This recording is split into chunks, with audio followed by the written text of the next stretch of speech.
Bueno, vamos a tratar de ver de una manera este, sintética el fenómeno de la ejecución de sentencias contra los órganos y entes estatales. Sobre este tema hay bibliografía en cantidad, incluso nosotros hemos también cometido el pecado de escribir dos veces, una publicada y una aún no nata en términos de publicidad, porque era una obra, un código contencioso comentado que dirige el doctor Vallefín y que todavía por estas cosas de la Argentina no ha podido terminar de salir a la luz.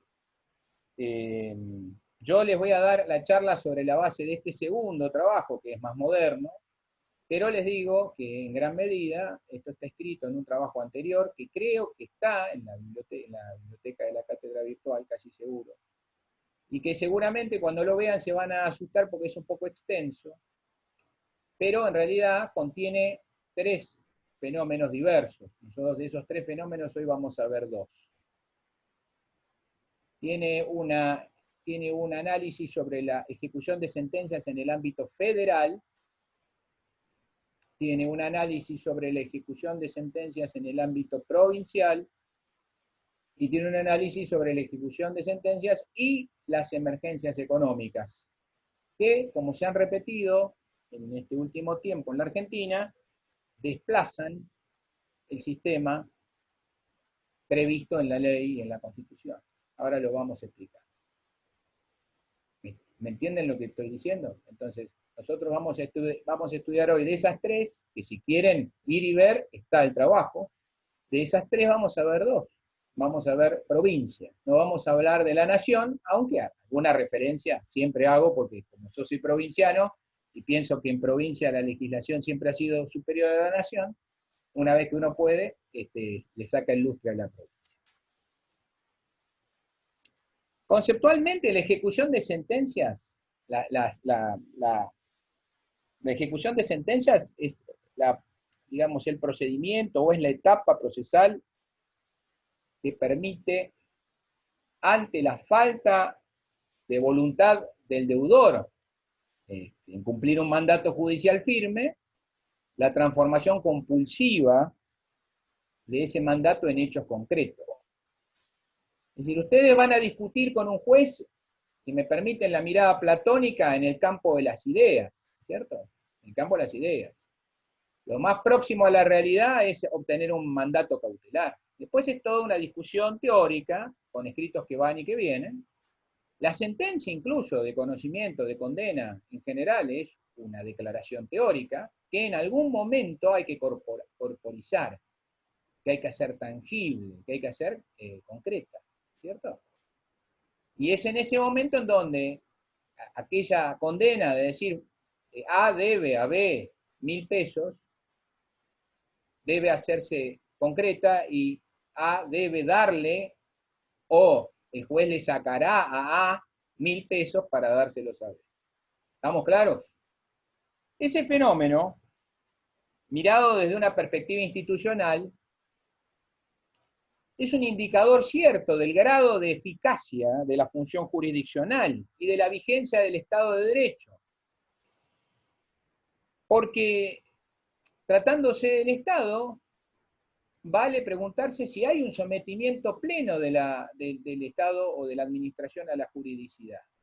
Y qué mejor manera de verificar esto que analizando si los mandatos que los jueces disponen contra el Estado se cumplen, se concretan, se hacen efectivos, o si en realidad quedan como si fuesen meras declaraciones, o con ese carácter meramente declarativo o declaratorio que todavía pueden leer en el artículo 7 de la Ley 3952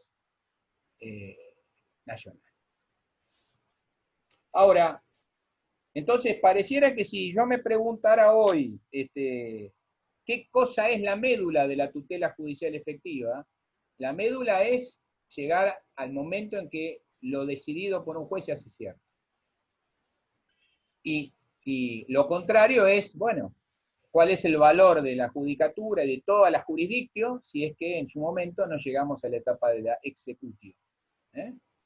Esta es una discusión que, obvio, tensa las relaciones entre las distintas funciones estatales. Porque muchas veces van a escuchar ustedes de parte de los administradores la crítica respecto de que los jueces quieren administrar o sustituirlos en la administración. Es una crítica bastante recurrente, ¿no es cierto? Bueno.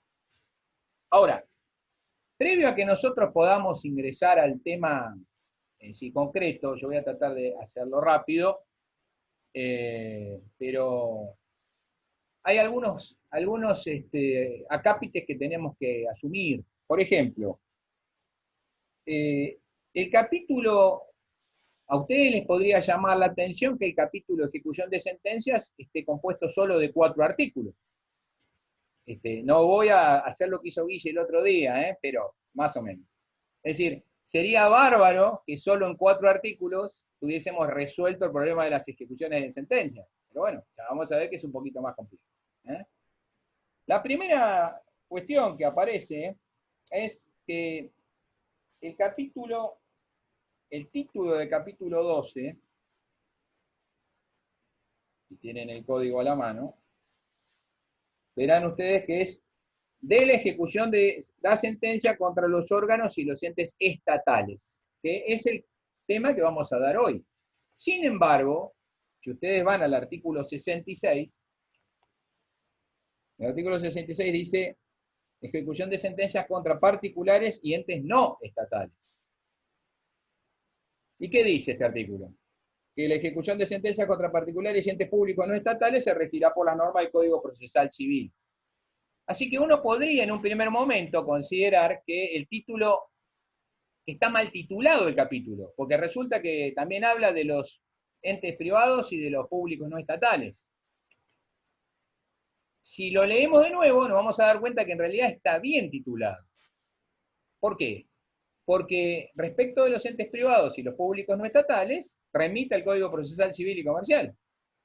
Es claro que no rige este código esas circunstancias. Entonces, ¿qué rige este código? La ejecución de sentencias contra órganos o entes estatales. Y entonces tenemos un artículo menos. Ahora resulta que nos quedan solo 3. ¿Estamos bien? Segunda cuestión.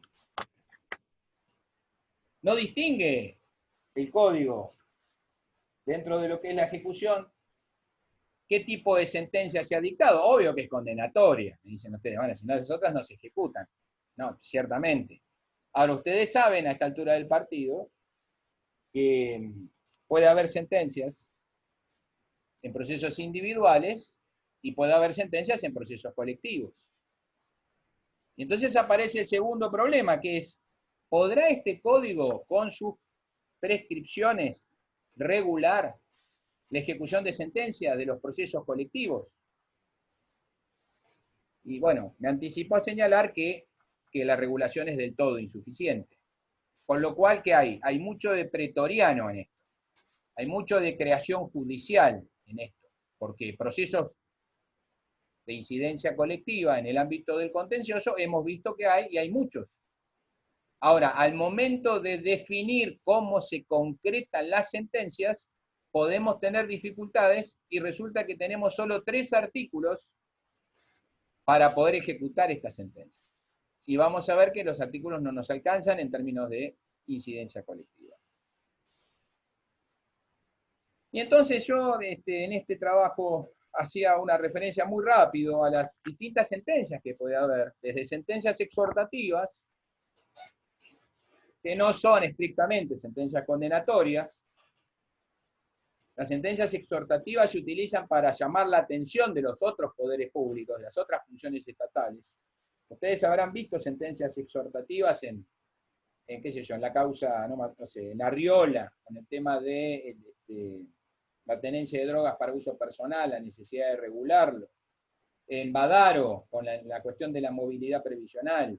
En la provincia de Buenos Aires, en Mopobo, por decir una de tantas sentencias en donde se les exhortó a la legislatura a regular una vía de impugnación respecto de los actos de la Junta Electoral de la provincia, ¿cierto? Ahora, son exhortaciones, no es un mandato de condena. Se requiere, se exhorta, se recomienda tratar. El otro poder lo asume o no lo asume. Después existen sí sentencias condenatorias que fijan un resultado. Las típicas sentencias condenatorias que fijan un resultado, un tiempo y un sujeto obligado son las típicas sentencias individuales, ¿no? Si ustedes van a tener que, qué sé yo, condenamos al IPS a reconocer el derecho a la jubilación por incapacidad de fulano de tal, desde tal fecha, y a pagar los haberes devengados en su consecuencia. Objeto, sujeto y un tiempo para cumplir. Esto se debe hacer en tanto tiempo, 60 días, por ejemplo, artículo 163. Ahora, si yo pensara en un supuesto de incidencia colectiva, veremos que no es tan fácil poder precisar el mandato, porque la complejidad vendrá desde la perspectiva del objeto de la pretensión. Entonces, hay veces que los jueces cometen o asumen como sentencia una sentencia que yo llamo recordatorias. Esto es decir, sentencias que imponen a la administración el diseño de una respuesta al conflicto, ¿no es cierto? Es decir, bueno, condeno a la administración a que en tanto plazo establezca las condiciones, si las condiciones presupuestarias están y dentro de sus disponibilidades. Bueno, entonces resulta que la administración estaba obligada a hacer algo, el juez llegó a la conclusión de que estaba obligada, y sin embargo vuelve a decirle a la administración: ve, administración, cumpla con la sentencia que le estoy dictando, como usted entienda, conforme las posibilidades presupuestarias, ¿cierto? Con un mandato que en definitiva es muy indefinido, muy impreciso. Después hay sentencias que exigen a la administración el diseño de un plan de implementación de la condena, con contenidos mínimos. Esto últimamente se utiliza, vamos a ir viendo que venimos hablando históricamente de cosas más lavadas a cosas un poco más elaboradas. Entonces, en realidad, lo que uno hace como juez es decir: mire, usted en tanto tiempo, en 2 meses, en 3 meses, en 4 meses, deberá elaborar un plan para implementar la condena. Por ejemplo, la condena podría ser la mejora de la calidad del agua por el exceso de arsénico, cosa que nos pasa en varios lugares de la provincia de Buenos Aires, ¿cierto? Es decir, yo no puedo decirle a la provincia, la condeno a dar agua pura en 30 días, porque no hay posibilidades de poder llevar adelante ninguna obra de envergadura en 30 días. Eso hay que estudiarlo, hay que presupuestarlo, hay que licitarlo eventualmente, hay que llevarlo a cabo, y después recién vamos a estar en condiciones. Profesor. Yo podré, entre tanto, ordenar que se suministre a la población agua potable, pero la obra que hay que llevar adelante para resolver el problema es una obra de magnitud, de envergadura, y que exige una serie de precisiones difíciles de poder establecer judicialmente. Sí, Sabrina. No me quedó la denominación de estas sentencias. Sentencias que exigen a la administración, son dentro de las sentencias de condena, sentencias que exigen a la administración el diseño de un plan de implementación de la condena con contenidos mínimos.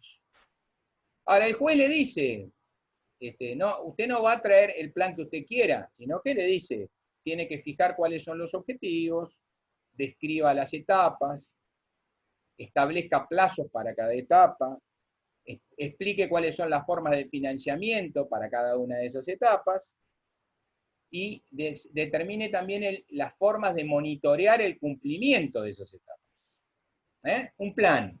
El juez no le dice: usted hace esto en tal tiempo, le dice: tráigame un plan y dígame usted cómo va a ser, cómo va a cumplir la condena, pero el plan tiene que tener algunas precisiones.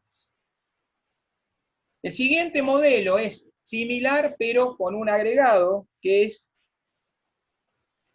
la participación de los interesados en esa discusión respecto del plan. ¿Qué quiero decir con esto? que vamos a establecer mesas de diálogo o mesas de trabajo o audiencias, en donde la administración va a elaborar un plan y esto se va a ir discutiendo de modo tal de llegar a conformar un plan que satisfaga. En general, las mesas de trabajo, las mesas de diálogo tienen la ventaja de que las cosas son mucho más sencillas y concretas. Se achican las distancias. El otro en la discusión entiende las dificultades y los límites de la contraparte. Y a su vez, ¿sí? Entonces puede ser un diseño interesante.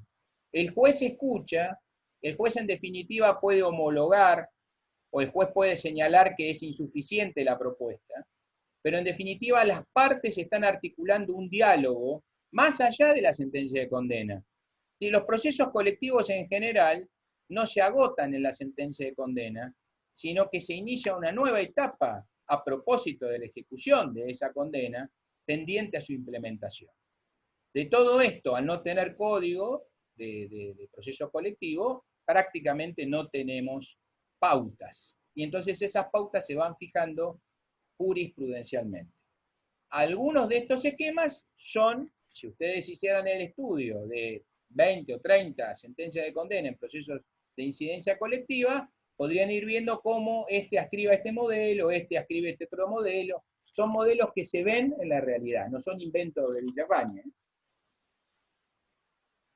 Después existe otro modelo. Fíjense que en este, lo que nosotros definimos es qué cosa se debe alcanzar como objeto de la pretensión, ¿no? El objeto de condena, pero los jueces no establecen los medios para llegar a ese resultado. Los medios siguen estando en primera instancia en manos de la administración a propósito de la presentación de ese plan con intervención de los interesados. Y el juez monitorea eso y eventualmente aprueba o no aprueba. ¿Estamos claros? Ahora, en el mundo hemos tenido otras propuestas un poco interesantes. Por ejemplo, definir los jueces no solo el objeto, sino el procedimiento a llevar adelante. Por ejemplo, la Corte de la India lo hizo en 2 supuestos para resolver la contaminación del río Ganges y para resolver la contaminación que había en Nueva Delhi. Y no solamente dijo que había que resolver la contaminación, sino que dijo cómo había que resolverla. Imagínense ustedes, voy a ir despacito. Dispuso el traslado de las curtiembres. Se involucró en la discusión sobre la creación de un centro común de tratamiento de efluentes, su lugar de emplazamiento y los costos. Estableció que debía llevarse a cabo un plan de educación ambiental, definiendo los contenidos y frecuencias. Si ustedes me dicen, ¿y eso cuánto tiene que ver con la labor judicial y cuánto con la función administrativa? No se equivocan. Entonces hay que tener cuidado porque los jueces tienen que juzgar, no tienen que administrar. Y yo puedo definir el objeto de la pretensión en una condena. No sé si no se excede el juez que pretende definir los medios para alcanzar esa condena cuando se tratan de dificultades derivadas de un objeto complejo, de incidencia colectiva complejo, ¿no? No estoy hablando del proceso individual, porque lo vamos a ver en un rato, que en eso no hay duda de que lo puede hacer.